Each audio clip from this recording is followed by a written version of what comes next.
Қайырлы күн достар. Бүгін сіздерге менің осындай ең сүйікті салаттарымның бірі баклажан салатының рецептісін ұсынатын боламын.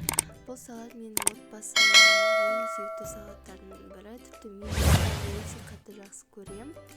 Сіздер де жасап көріңіздер. Моңғолия елінде өте көп тараған. Ал видеоның соңына дейін қараңыздар. Ең алдымен бізге осындай баклажан керек, оны видеодағыдай турап шығамыз.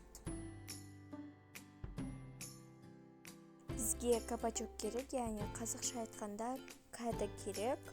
Оны да тура осылай турап шығамыз. Біліңіздер, кәді, яғни кабачок қосаңыздар, өте дәмді болып шығады. Кеңес берем қосуға. Оның барлық баклажан мен кабачокты алып, бір ыдысқа салып, оны жақсылап жуып, оның үстіне суымызды толтырып, үстіне тұз салып, 20 минутқа қойып қоямыз. Неге десеңіздер, қышқыл дәм бермес үшін осылай алдын ала суға батырып аламыз. 20 минуттай тұрғанша біз көкөністерімізді турап қоямыз. Ең алдымен пияз, картоп, және де сәбіз, помидор керек болады. Және болгар перец. Ең алдымен пиязды осылай видеодағыдай көріп тұрғандай турап шығамыз. Одан кейін болгарскийімізді турап шығамыз.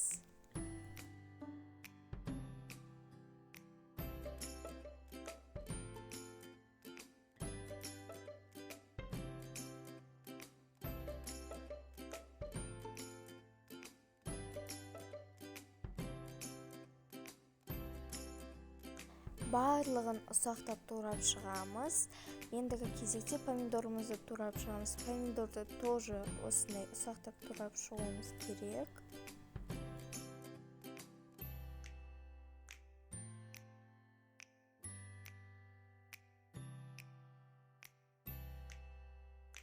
Біз картопты кубикке қылып турап шығамыз, яғни андай кішкентай кубикке қылып турап шығатын боламыз.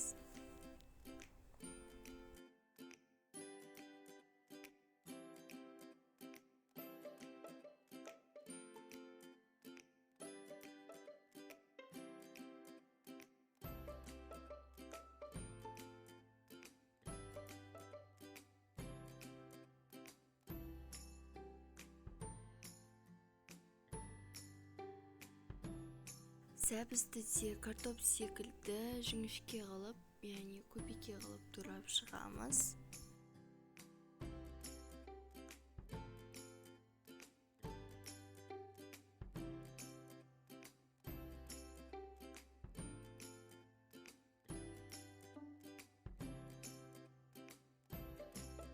Жаңа енді басында осындай баклажан мен кабачокты суға салып қойған едік қой, бізде 20 минут өтті. Оны алып, тоже оларды да осындай кубикке қылып турап шығамыз.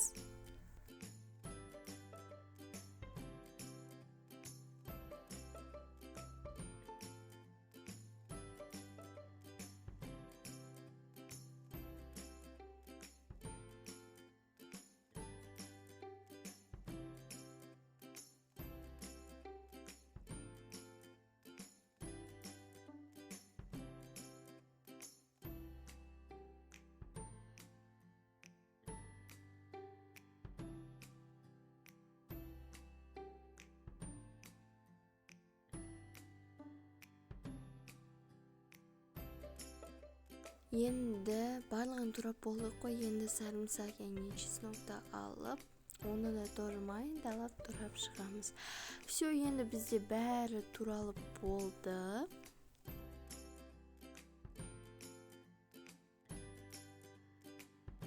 Все, менде болды барлығы. Мына жақта пияз, картоп барлығын, сәбіз, солай барлығын турап болды. Енді қазанымызды алып, оның үстіне май құйып, барлығын қуырып шығамыз.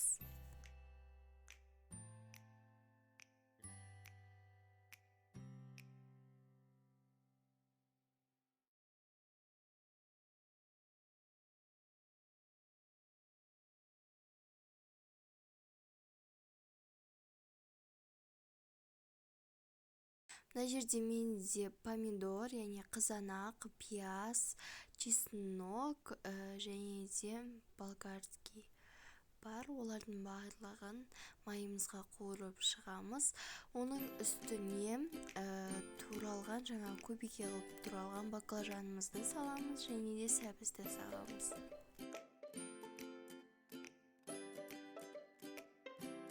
Олардың барлығын жақсылап қуырамыз.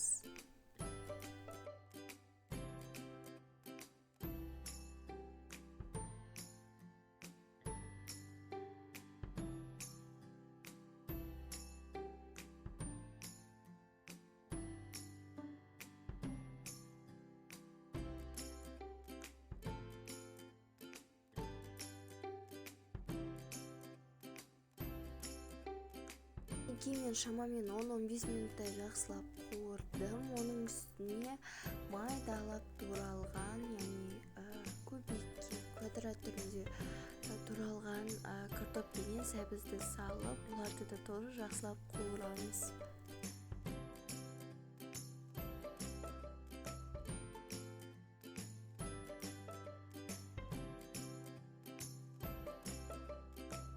Мінекей мен шамамен 5 минуттай қуырдым. Оның үстіне дәміне қарай тұзымызды саламыз.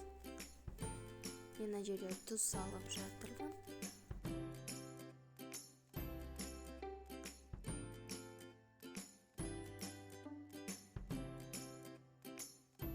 Тұз салып болған соң жақсылап араластырамыз. Оның үстіне кипяток құямыз. Шамалы бетінің кішкене жауып тұрса жеткілікті. Мінекей бізде дайын болды. Салатымыз дәмі енді керемет. Менің отбасым өте қатты жақсы көреді. Міндетті түрде жасап көріңіздер. Сіздерге 100% ұнайды деп айта аламын. Видео ұнаса лайк басып, комментарий жаса кетіңіздер. Алда видеолар жіберіп алмас үшін колокольчикті баса кетіңіздер. Қош сау болыңыздар, міндетті түрде жасап көріңіздер. Ас болсын.